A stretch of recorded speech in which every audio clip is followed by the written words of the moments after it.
Today I'm going to show you guys how to build a complete pull workout. I'll go over programming for hypertrophy or strength goals, and then we'll go over some minimalist pull day strategies for those with less time to train. A pull day focuses on training pulling muscles, as you may have guessed, such as the upper back, lats, spinal erectors, biceps, and rear delts, and is almost always done 2 days a week in the push-pull leg split. First things first, we need to identify what the goal of pull training is within a single week. Typically, it's to provide sufficient training volume to the back and biceps to entice muscle growth. For an individual with more strength-centric goals, it may be to increase pulling/grip strength or speed. Either way, the most overlooked pull day fundamental in my eyes is making sure that we have vertical and horizontal pulls, focusing on both the lats and upper back throughout the week, as most people think that pull downs only hit lats and rows only hit the upper back.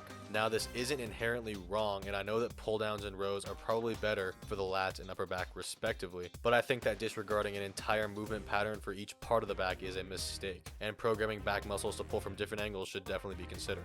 Remember that pulls, vertical or horizontal, where you flare your elbows out and retract your shoulders as your arms follow, will favor the upper back, while tucked elbows pulling with your shoulders still will favor the lats. This is more important for purely hypertrophic goals, as with strength you are focused more on simply pulling the weight.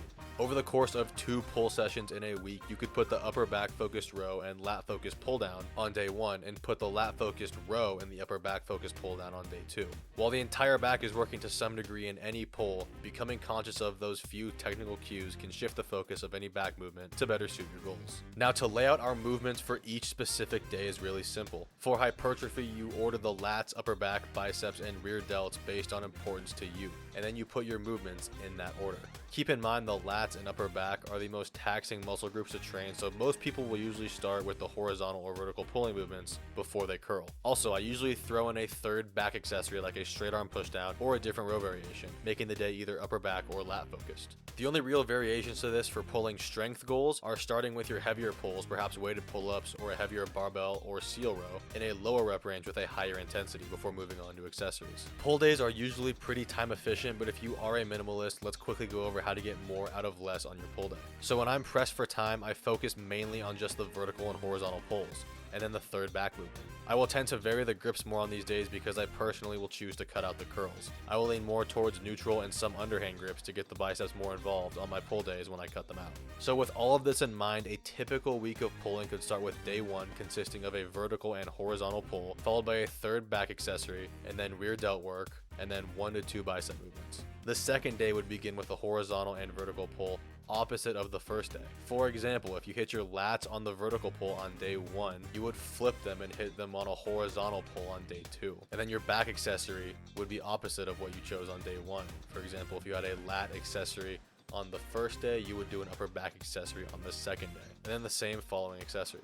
Finally, we have to select exercises. For strength, I believe that free weights will always be superior to machines and cables. Weighted pull-ups, barbell rows, and if possible, rope climbs or seal rows should be a staple in your pull programming. For hypertrophic goals, there really isn't a right answer in terms of free weights or cables/machines. They both work for different people, and you're just gonna have to try them both to figure it out. For horizontal pulls, I usually opt for a barbell row, machine chest supported row, or a seated cable row. You can easily change your grip on most chest-supported row machines to fit your goals, upper back or lats. My favorite attachment for lats on the cable row is just 2 D handles. This is just personal preference, but I do believe it is more optimal for hypertrophy because the D handles, unlike attachments, cater to lifters of different widths and allow anybody to get a full range of motion. If you are looking to target the upper back on the cable row, I like to take the long bar from the pull-down machine, take a wider grip, and focus on shoulder retraction. With the barbell row, it's going to be more difficult to favor one area versus the other, but keep in mind the higher the bar lands on your torso when you pull, the more upper back you'll be using, and vice versa for the lats. In terms of vertical pulls, I use pull-ups with differing grips for variety, and in terms of pull-down attachments, I'll use the long bar with a slightly wider grip or that neutral grip bar, focusing on scapular retraction for the upper back, and I tend to go either D handles, mag grip, or wide grip pull-downs for the lats. For the back accessory, I'd go for usually straight arm pushdowns, lat pullovers, single arm,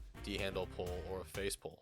For my rear delts, I switch back and forth between reverse pec decks and rear delt raises, demonstrated by the largest real estate agent in Northern California. And in terms of biceps, I simply curl the weight however I want, and I advise you do the same.